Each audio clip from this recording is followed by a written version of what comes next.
1986, Jack and Janet Smurl went public with a story of demons invading their West Pittston home. Being made afraid to live is what it has come down to. Jack Smurl told of the living nightmare, one that included levitations, screams in the night, his kids and dogs thrown around by ghouls, and a violent ghost that raped him. Pick the mattress up and drop it very rapidly, like this. You go to bed waiting, listening to make sure that the children will not be hurt. The haunted hoopla drew the crowds here. It was a circus atmosphere outside. Reporters, photographers, the curious. Even these self-proclaimed scientists tried to get into the possessed place. They were not successful, but these demonologists from Connecticut were. This pair tried to rid evil spirits with the presence of God. After a night in the Smurl home, their reaction? It's very powerful. It's invisible. I don't care if you want to call it a devil or a ghost or a demon. There's something in this home which has the intelligence to inflict physical and psychological harm upon this family. Ed e Lorraine Warren são um casal de investigadores paranormais mais conhecidos no mundo, com mais de 10 mil casos investigados em 5 décadas de atuação, incluindo casas assombradas, objetos amaldiçoados, possessões demoníacas. E ao longo desses anos, eles registraram esses casos. Alguns viraram filmes, outros foram esquecidos ou enterrados de propósito. E hoje vamos abrir os arquivos mais sombrios do casal. E o quinto deles é sobre a família Smurl, que foram assombradas por mais de 10 anos. Então peguem a pipoca e se preparem para o susto, que esse caso é muito pesado. O ano era 1973 e a cidade era West Pittston, e a família Smurl teve que se mudar depois que o furacão Agnes inundou as suas casas. A família consistia em Jack e Janet Smurl, suas 2 filhas Dawn e Kim, e os pais de Jack, John e Mary. Eles acabaram comprando uma casa geminada em West Pittston, onde os pais de Jack moravam no número 330 e o restante no 328. Os primeiros 18 meses da mudança foram calmos, e a família já participava ativamente da comunidade local em vários eventos, grupos e organizações, além de serem extremamente católicos e sempre frequentavam a igreja. Mas a casa já mostrava alguns sinais ignorados pela família que não estava tudo realmente bem. Os Smurls se mudaram em outubro de 1973 para a casa, mas em janeiro de 1974 começavam os primeiros sinais de que eles não eram os únicos residentes do local. Durante a reforma da casa, Jack e Janet compraram um tapete vermelho para a sala. De repente, uma mancha de graxa apareceu. Então eles limparam o tapete e removeram a mancha, mas dias depois ela reaparecia. Os Smurl limpavam a mancha e ela voltava, até que resolveram jogar o tapete no lixo e compraram um novo, e o problema cessou. Um outro dia, durante a noite, Jack estava assistindo um de seus filmes de faroeste favorito, mas do nada a televisão pegou fogo. Logo depois, o fogão novinho que haviam comprado também pegou fogo. A fiação elétrica do carro novo também pegou fogo do nada. Os encanamentos novos também deram problema.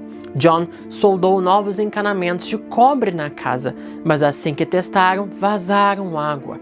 E assim foi um ciclo de soldar e vazar, soldar e vazar. Depois da reforma do banheiro, com uma pia e banheira novinhas instaladas, pouco depois, o casal encontrou a banheira toda arranhada e lascada, como se algum animal selvagem tivesse destruído ela. As pinturas novas da casa e os vernizes das madeiras também eram arranhados logo depois de reformados. Parecia que nada novo funcionava naquela casa. Parecia que ela era contrária a renovações. Nos primeiros 4 anos, os eventos eram menores, com descargas sendo acionadas sozinhas, os rádios eram ligados, ouviam-se passos no andar de cima da casa, gavetas e portas eram abertas do nada, as cadeiras do jardim se arrastavam pelo deck de madeira, luzes piscavam, batidas fortes pelas paredes, e Dawn corria para o quarto dos pais com medo, dizendo que via pessoas flutuando ao redor de sua cama. Em 1977, eles ganharam mais 2 filhas, as gêmeas Shannon e Karen. Depois disso, os Smurl começaram a sentir um odor fétido pela casa, sem explicação nenhuma. Jack disse anos mais tarde que o cheiro ruim começou depois de um dia ele rezar o terço na casa. Eles vasculharam a casa inteira pela origem do odor, mas nada encontraram. Numa noite, Jack, ao dormir, sentia uma presença fazer um carinho em seu ombro. Achou que era sua esposa, mas ao se virar, viu que ela estava dormindo. A casa vivia gelada como um frigorífico, e cada vez que se passavam os anos, os habitantes se sentiam mais observados por algo invisível. E por mais que a família já suspeitava que a casa era assombrada, ainda viviam em negação com esse fato, tentando buscar explicações lógicas para o que estavam vivenciando. E isso permaneceu durante 6 anos, até 1983, tudo iria mudar para pior. Numa tarde, Janet estava sozinha na casa e estava no porão colocando roupas para lavar, até que ela escuta alguém a chamando pelo nome Janet. Ela ficou encucada, mas deixou para lá, achando que era coisa da sua cabeça, até que se repetiu, Janet. Ela se virou e olhou fixamente para um canto escuro e gritou, "O que você quer?" Nenhuma resposta. Depois, ela voltou aos seus afazeres e novamente, Janet, o que você quer? E nada. Depois escutou uma risada baixinho. Ela então correu para o primeiro andar e começou a rezar em seu terço. Em outro dia, quando ela começou a passar roupas na cozinha, ela viu uma massa escura em sua frente. Ela ficou paralisada em choque. Quanto mais ela olhava incrédula, mais a massa ganhava uma forma humana, uma espécie de capa, mas não tinha rosto. Era translúcida, mas feita de uma fumaça preta e espessa. A criatura não andava, mas flutuava. O cômodo começou a gelar. Um forte odor pairava no ar, e a massa passou perto dela, foi até a porta da cozinha e desapareceu na sala. Janet, com medo, acabou indo para a casa dos sogros e encontrou Mary sentada na cadeira da sala, estava petrificada. E aí que vem a bomba. Mary revela que viu uma massa escura descer das escadas em direção à sala. Ela passou ao lado dela e atravessou a parede. Janet também revela o que viu. No dia da crisma de Kim, agora com 13 anos, Janet estava com sua filha na cozinha arrumando o vestido dela para o evento, até que ouviram um barulho de algo rasgando e quando olharam para cima, viram o lustre arrebentar do teto. As duas conseguiram desviar do caminho, mas Shannon foi atingida no ombro pelo objeto. Jack e Janet já estavam cansados de tudo isso e agora com esse acidente, que poderia ter sido mortal, eles começaram a procurar a ajuda de parapsicólogos e investigadores paranormais, mas nada te ajuda. O bom é que Jack acreditava na esposa. Os dois eram um casal muito unido, sempre se apoiavam. No fim de semana em que os Smurfs foram acampar, os vizinhos ouviram vindo da casa deles gritos altos que parecia que alguém estava morrendo na casa, barulhos de asas como pássaros, e assim a vizinhança inteira já ficou sabendo o que acontecia ali. Numa outra noite, Jack estava sozinho na cama e acabou dormindo ao ler um livro, e no sonho ele sentia que estava levitando, até que ele percebeu que não era um sonho e ele estava realmente flutuando alguns centímetros da sua cama. Já estamos no ano de 1985 e numa noite de junho, Janet e Jack estavam deitados na cama, quando uma força invisível puxou a perna de Janet. Jack a tentava segurar para não ser arrastada, mas do nada ele teve uma paralisia. Janet então se segurava em Jack e na cama para não ser sugada. Depois de uns minutos tensos, ela foi solta e Jack podia se mover, mas então batidas começavam nas paredes cada vez mais altas. Jack começou a passar mal com um forte cheiro fétido, uma dor de cabeça latejante, tontura e assim como começou, tudo simplesmente parou. Em outra noite, a medalha de São Judas que Jack usava em seu pescoço foi tirada dele enquanto dormia. Uma massa escura parava certas noites acima da cama do casal, e o doguinho da família Simon em um dia foi arremessado pela cozinha e se machucou. Em outro dia, ele foi atacado novamente e começou a sofrer convulsões. As filhas também sofriam com isso, começando com o barulho de asas de pássaros nos quartos, as cobertas apareciam retalhadas como se garras as tivesse cortado, e claro que todo o restante das assombrações também continuava. Era tudo ao mesmo tempo. Até que numa noite, Shannon, que estava dormindo em sua cama, foi arremessada dela e depois escada abaixo da casa. Janet e Jack começaram a intensificar os pedidos de ajuda, e ela começava a frequentar a biblioteca para estudar sobre o sobrenatural e compartilhava suas descobertas com a família, até que finalmente 2 padres visitaram a casa. O primeiro foi o padre Sean Maloney, amigo da família, veio abençoar a casa e tudo ficou bem por um tempo. Depois, o Monsenhor Hugh Byrne veio também abençoar a casa e mais um tempo de sossego. E um pesquisador universitário respondeu uma de suas cartas. Ele disse para fazerem um diário da assombração para observarem padrões e o que fazia com que ela ficasse mais intensa, de modo então a evitar gatilhos emocionais para a assombração se manifestar. Os vizinhos também ajudavam bastante os Smurf com orações, apoio emocional e refúgio, até que uma ligação mudaria tudo. Tricia, amiga de Janet, disse que ela deveria entrar em contato com um professor de Marywood College, que já escreveu um artigo sobre infestação demoníaca.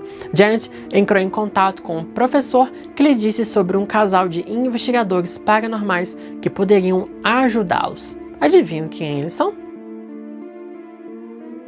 Já no fim de janeiro de 1986, Ed e Lorraine Warren chegaram na casa e conheceram os Smurf. Eles estavam acompanhados da vidente Diane Hayes. Começaram com entrevistas se eles já realizaram algum ritual satanista ou de bruxaria, ou se já usaram uma tábua Ouija, e perguntaram sobre a fé deles. E a fé inabalável da família Smurf era o que os mantinham fortes e sãos. Depois da entrevista, Diane e Lorraine começaram a andar pela casa para sentirem alguma coisa. Assim que Diane subiu as escadas, sentiu algo maligno e se assustou. No andar de cima, as duas ouviram um barulho no quarto do casal e foram até lá. Sentiram um forte cheiro de perfumes. Vasculharam o quarto todo e nada. Até que sobrou o closet. Assim que se aproximava, sentiu uma respiração e um odor fétido. Lorraine disse: "É o quarto demônio. E o pior." As duas então trocaram informações de que havia 3 espíritos e um demônio pronto para a batalha, e que elas deveriam ajudar os Smurf de todas as formas possíveis. Diane fez uma oração e benziu as duas e desceram para contar as informações. Estavam reunidos na sala Jack, Janet, Ed, Lorraine e Diane. Lorraine começou a dizer que na casa haviam 4 espíritos. Um deles é uma idosa quase senil, mas não é violenta, só está confusa. Outro também é uma mulher mais jovem que é insana e violenta e poderia machucar a família, mas que com orações eles poderiam lidar com ela. O terceiro espírito é de um homem que pode ser perigoso. E o quarto era um demônio, pronto para o caos e para destruir a família, e para isso usará os outros espíritos como um dos muitos disfarces para atingir a família. Ed disse que o demônio pode ficar dormente por décadas, e como as filhas dos Smurf estão na puberdade, ele se alimenta da energia delas, por conta de todas as perturbações emocionais que adolescentes enfrentam nessa fase da vida, e acaba drenando a família inteira no processo. Depois, os Warren também conversaram com Mary e John. Depois do jantar, os investigadores resolvem fazer um experimento no quarto do casal para que o demônio se manifestasse. No quarto, Janet, Jack e Lorraine sentaram na cama. Diane colocou uma câmera para gravar em um tripé. Ed ficou num canto e todos começaram a rezar. E depois Ed colocou uma fita de uma freira cantando Ave Maria. Depois, quando começaram pela segunda vez, os espelhos dos cômodos estavam querendo se soltar dos parafusos. A TV começou a brilhar fortemente e as gavetas começaram a abrir. Ed puxou uma água benta, começou a jogar no quarto e a pedir para parar em nome de Jesus Cristo. E tudo realmente parou. Todos fizeram uma oração em agradecimento. Depois se reuniram novamente na sala e Ed diz que o quarto do casal é o epicentro da atividade e que o closet é uma espécie de portal que o demônio usa para ir de uma casa a outra. Ed escreve uma oração para os Smurf para eles rezarem quando precisarem. Diane fez uma lista de compras para a família, velas, incensos e água benta, e pede para eles chamarem o padre para um eventual exorcismo. A família toda se reuniu na sala e os pais explicaram para as filhas o que estava acontecendo. Era o momento de se prepararem para a batalha e se unirem mais ainda como a família e com a fé. Ao irem dormir então, as meninas escutaram batidas pela casa. Janet sentiu 2 tapas em seu corpo e caiu no chão. Jack sentiu seu pé formigar. Ele começou a sentir cócegas pelo corpo inteiro e Janet sendo esbofeteada pela entidade. Mais e mais batidas ecoavam pela casa toda. A TV do quarto começou a brilhar de novo intensamente. Jack foi ver como as meninas estavam. As batidas só pararam 3 horas da manhã, quando todos conseguiram dormir de cansaço. Mas Jack e Simon ficaram acordados patrulhando a casa. Na manhã seguinte, Ed telefonou e Jack contou o que aconteceu. Um dia, Janet resolveu gravar as batidas das paredes num gravador. Estavam ela e John em casa e começaram a fazer perguntas para a entidade. Uma batida para sim e 2 para não. Você está aqui para nos machucar? Toque. Uma batida. Você está aqui para me machucar? Toque. Você acredita em Jesus Cristo?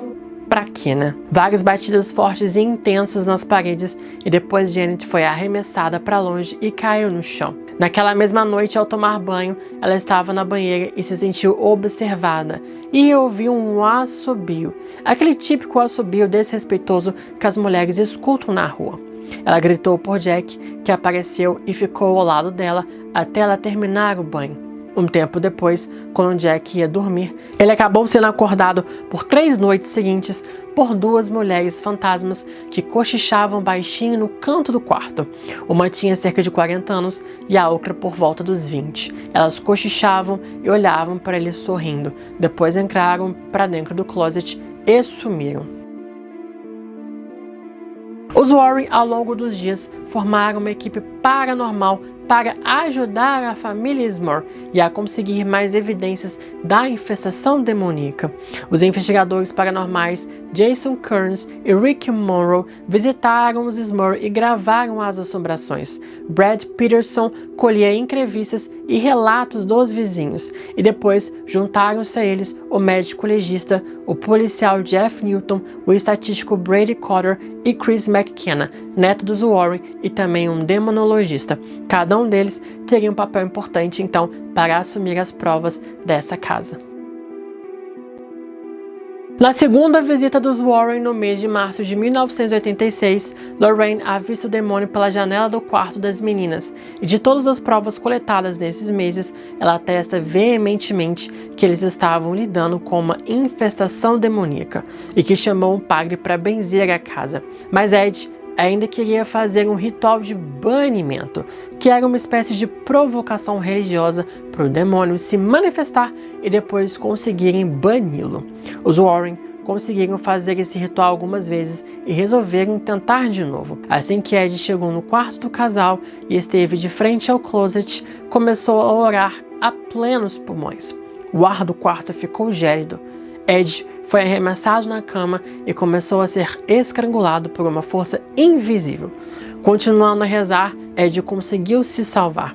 Depois, ele foi até o quarto seguinte fazer a mesma coisa. E no espelho, uma fina linha prateada começava a se formar e a aparecer letras que formavam a frase: "Você é um desgraçado imundo, saia dessa casa." Um odor fétido, um ar gelado, e Ed empunhou seu crucifixo e mandou o demônio ir embora, e tudo se normalizou. Nos próximos dias, Jack apareceu com 3 picadas em sua orelha do nada e depois foi sumindo. Simon levitou novamente e Mary mais uma vez avistou a massa escura em sua casa, mas o pior aconteceria com Jack. Numa fatídica noite, Jack foi atacado sexualmente por um súcubo e depois chegou a vez de Janet ser atacada por um íncubo. Depois, Jack viu novamente as 2 mulheres fantasmas conversando e dessa vez havia um homem com elas. Cabelo louro, de meia idade, os 2 apontavam para ele e riam. E o homem gritou dizendo, "Você vai pagar por isso." Depois de serem abandonados pela igreja católica, Jack e Janet ficaram desolados que ninguém da igreja queria ajudá-los. E até zombavam da situação deles. Mas então, os Warren conseguiram a ajuda do padre Robert McKenna e assim agendaram o primeiro exorcismo da casa. Assim que Ed dirigia pela estrada para chegar até os Lismore, ele começou a passar mal. Começou a ficar febril, sentiu câimbras, a visão ficou turva e ele teve que parar no acostamento. Depois, Ed e Lorraine decidiram voltar para casa. Para se prepararem para o exorcismo, Jack abriu todas as portas dos armários, closets e gavetas. Tudo deveria estar aberto para que os espíritos não possam se esconder. O padre chegou e foi recebido por todos os Lismore, os avós, os pais e as filhas. Ele preparou a casa com velas, vinho, água benta, sinos. Ele vestiu toda a sua roupa dominicana propícia para um exorcismo. Começou pelo quarto do casal, recitando os ritos de exorcismo e nada aconteceu. Passou por todo o segundo andar. E assim que partiram para o primeiro andar da casa, ouviram choros de uma criança bem alto. As portas e gavetas do segundo andar se fecharam. Os Lismore rezaram com a maior força que podiam e o padre continuava seus ritos na casa inteira. Depois de um tempo, os choros pararam. O padre percorreu o porão, depois foi até a casa de Mary e John e terminou os ritos. Depois, eles pegaram um balde com água e o padre a benzeu. Depois ele benzeu toda a casa e a família e o ritual havia terminado. Nos dias seguintes, o demônio começou sua retaliação. Karen adoeceu gravemente com uma febre perversa e perdeu muito peso, que até teve que ser internada por uns dias no hospital. Dawn e Janet foram atacadas no banheiro enquanto estavam tomando banho. Jack começava a ter hipotermia corporal e levitou novamente. Janet e Mary amanheceram com arranhões pelo corpo, odores fétidos pela casa, objetos desaparecendo. Mary novamente viu a massa escura. E toda vez que acontecia alguma coisa, Janet pegava a água benta e já expulsava em nome de Deus e rezava a prece dos Warren e tudo dava certo. Como sugestão também, Lorraine disse para os Lismore acamparem no fim de semana para distraírem, mas o demônio fez questão de mostrar a sua presença. Depois que voltaram, Shannon foi levitada da cama e arremessada no chão. A criança ficou com hematomas graves. Outro dia, Janet quase foi estrangulada até a morte. Depois disso tudo, o padre McKenna realizou uma segunda cerimônia de exorcismo na casa e não houve nenhuma manifestação demoníaca dessa vez. Mas dias depois, tudo voltou. Numa noite, a cama de Jack e Janet tremeu e batidas nas paredes da casa começaram. Num dia de almoço, a porta da cristaleira da sala abriu e todas as xícaras e pires foram arremessados no chão. Mais ataques do íncubo e uma massa escura no quarto das meninas. Tudo parecia piorar, parecia que não tinha fim. Cansados de lutar, os Lismore resolveram ir a público para ver se conseguiam mais ajuda no caso deles. E para ver também se chamava a atenção da diocese. Então eles ligaram para os Warren, que conseguiram uma entrevista no programa People Are Talking. Durante a viagem, o demônio deixou claro que não gostaria da mídia. E quando Jack e Janet viajavam para Filadélfia para essa entrevista televisiva, Jack sentia várias pisadas nas suas costas enquanto dirigia. E mais uma vez preparada, Janet jogou água benta nas poltronas do carro, fez a prece e chegaram no seu destino. O programa foi um grande sucesso e claro que o demônio retaliou mais uma vez. Certa noite, Janet levitou da cama, rodopiou várias vezes no ar e foi arremessada contra a parede. Jack teve o vislumbre real do demônio enquanto estava no quarto dele. A massa escura revelou uma besta de mais de 2 metros de altura, uma cabeça peluda, olhos vermelhos, focinho de porco e dentes bastante afiados. Ele babava, salivava. Suas unhas eram garras bem afiadas, 2 pernas animalescas com cascos. Dias seguidos havia batidas nas paredes por horas a fio, e outros dias era o telefone tocando por mais algumas horas. Era uma tortura psicológica. E chegou no momento em que ligaram para os Warren e contaram a ideia deles de demolir a casa geminada, aplanar o terreno e se mudarem. E perguntaram se isso poderia mandar o demônio embora. Por mais que eles viram que o demônio o seguia lá no acampamento e também na Filadélfia, eles perceberam também que longe da casa ele não tinha tanta força assim. Ed não soube responder essa pergunta e disse que talvez não seria uma boa ideia financeiramente e sem garantias de sucesso. Os Smurr também pensaram em alugar a casa e se mudarem para um apartamento, mas temiam que os novos inquilinos fossem assombrados ou deles levarem a assombração para um novo lugar com outras pessoas envolvidas. Então, um tempo depois, quando Jack tirou férias, a família inteira deixou as casas para fazer um experimento e se mudarem para o acampamento para ver o que iria acontecer. Mas, obviamente, não deu certo. Na noite em que chegaram, a cama de Mary se desprendeu do chão e se moveu. No outro dia, barulhos de cascos no teto do trailer, depois uma nova materialização do demônio, como uma figura escura com um capuz sentado no banco. E quando Jack foi confrontá-lo, ele desapareceu. Durante as noites, o barulho do casco, gemidos guturais, deixaram então a família exausta e resolveram voltar para casa mais cedo. Depois disso, o demônio começou a imitar as vozes dos membros da família para os confundirem e começou a atacar em 2 lugares ao mesmo tempo. Nesse momento, toda a família Smurr, incluindo os avós, as filhas, já viram o vulto escuro de capa e olhos vermelhos. E dessa vez, o súcubo atacou novamente o Jack. Os Smurr vieram a público novamente em uma entrevista para a repórter Sandy Underwood e tudo ocorreu super bem. Dessa vez, a família revelou seus sobrenomes e o seu endereço em mais uma tentativa de ajuda. E depois que o artigo no jornal foi lançado, a casa dos Smurr virou uma atração turística. Um monte de gente aparecia na casa e tirava foto. Carros paravam na rua para olharem para a casa, pessoas começavam a acampar na frente da casa e outras subiam em árvores para olhar lá dentro. Vieram pessoas de outras cidades e até mesmo de outros estados para conhecerem a famosa Casa Assombrada. Alguns adolescentes zombavam da família e até mesmo havia aqueles que colocavam uma caixa de som na porta tocando a música tema do filme Ghostbusters. Outras pessoas passavam mal dizendo que sentiram um demônio. Outras faziam desafios de quem teria coragem de chegar mais perto da casa.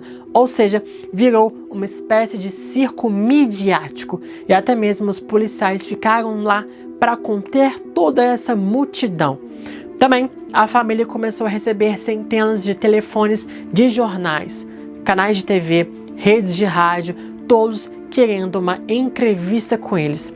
Alguns repórteres visitaram a casa e presenciaram algumas assombrações e eram respeitosos e acreditavam na família, mas obviamente outros agiam de má fé e tentavam descredibilizar os Smurr.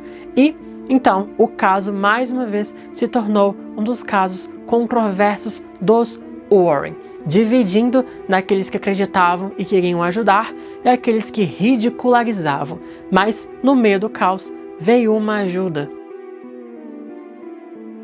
Megan Cosgrove acompanhou o circo midiático dos Smurr e, coincidentemente, trabalhava na mesma fábrica de Jack, e ela entrou em contato com eles e disse sobre uma médium que se comunicava com os espíritos, chamada Betty Ann Moore. As duas então foram visitar a casa e Betty andou pelos cômodos dos 2 andares e depois desceu até o porão. Lá ela contactou um espírito chamado Abigail, uma idosa senil ou confusa, mas não perigosa. No quarto do meio, lá no 2º andar, ela avistou o 2º espírito, Patrick, o homem de bigode que morreu no terreno, mas temia voltar para o outro lado. Ele era um homem violento que batia na esposa Elizabeth, lá no século XIX, antes mesmo da casa ser construída. Elizabeth traía o marido com outro homem, e num certo dia ele pegou sua esposa e seu amante e matou os dois. Ele estrangulou Elizabeth e espancou o amante até a morte. Depois Patrick foi espancado por uma multidão e enforcado pelos seus crimes. E aí que veio uma outra revelação bombástica. Janet se parecia com Elizabeth e Patrick acha que Jack é seu amante e quer ver os dois separados. Betty então tenta convencer Patrick de ir embora e atravessar para o outro lado, mas o espírito do homem tinha medo da punição que receberia ao ir para o outro plano e se recusava a ir embora. E havia o 3º espírito, que é o mais perigoso e insano de todos, uma mulher que controlava Patrick nas suas crises de ciúmes e a praticar violência contra a família. E ela também quer que o próprio demônio possuísse um deles ou os dois. Ou seja, a Betty então acabou confirmando o que a Lorraine e a Diane falaram meses atrás. Nos próximos dias, os Smurr receberam muito apoio de pessoas que deixavam terços, crucifixos e outros itens religiosos para os ajudarem. Receberam ligações de vários clérigos que ofereceram orações e bênção ao telefone, mas nada da diocese. Também receberam relatos de diversas pessoas ao redor do mundo que compartilhavam também as lutas espirituais que já passaram. Os Smurr criaram então uma linda rede de apoio, mas também haviam aquelas pessoas que os ameaçavam e os acusavam de satanismo. E o pior aconteceu. Como retaliação ao caso midiático, a assombração se espalhou pelas casas da vizinhança e os Smurr começaram a receber ligações dos vizinhos que relatavam sobre assombrações em suas casas, batidas e odores fétidos. Com isso, os Warren sugeriram um exorcismo em massa, composto por dezenas de padres ao mesmo tempo, e eles tentaram entrar em contato com o padre Doyle, da diocese, e ele recusou. O padre marcou uma reunião com Janet e Jack e disse que a diocese iria assumir a investigação, mas queria os Warren fora. Nisso, então, a diocese enviou vários padres que passaram alguns dias intercalados na casa dos Smurr para presenciarem alguma manifestação. E, obviamente, nada aconteceu. Ed disse para os Smurr que ele já imaginava que o demônio não iria se manifestar, para evitar, obviamente, um exorcismo. Mas, mesmo assim, Padre McKenna foi mais uma vez à casa realizar o 3º exorcismo. Antes, ele havia feito uma missa dedicada aos Smurr, e quando chegou na casa, abençoou ela toda. Depois, novamente, passando cômodo a cômodo, recitando os ritos de exorcismo. Depois, passou novamente com água benta em todos os quartos, todos os andares das 2 casas e até mesmo nas portas e no quintal. Foi um trabalho completo e nenhuma manifestação. Depois, os Warren deram a ideia de fazer uma vigília de oração. Reuniram um grande grupo de pessoas, incluindo amigos e família e membros da Associação do Sagrado Coração, que levaram velas, objetos religiosos e fizeram um círculo de cantos de oração que durou boas horas. Depois de afogar o demônio com o poder de Cristo, tudo mudou. A casa ficou mais leve por muitas semanas e foi a primeira vez, em anos, que a família simplesmente respirou aliviada. Mas, meses depois do exorcismo, lá em dezembro de 1987, o demônio voltou e dessa vez atacou violentamente Jack com a intenção de possessão. Jack pegou o rosário e começou a recitar a prece dos Warren. Foi uma grande batalha nesse momento. O demônio se aproximava cada vez mais de Jack e Jack orava cada vez mais alto até que o demônio recuou, desapareceu.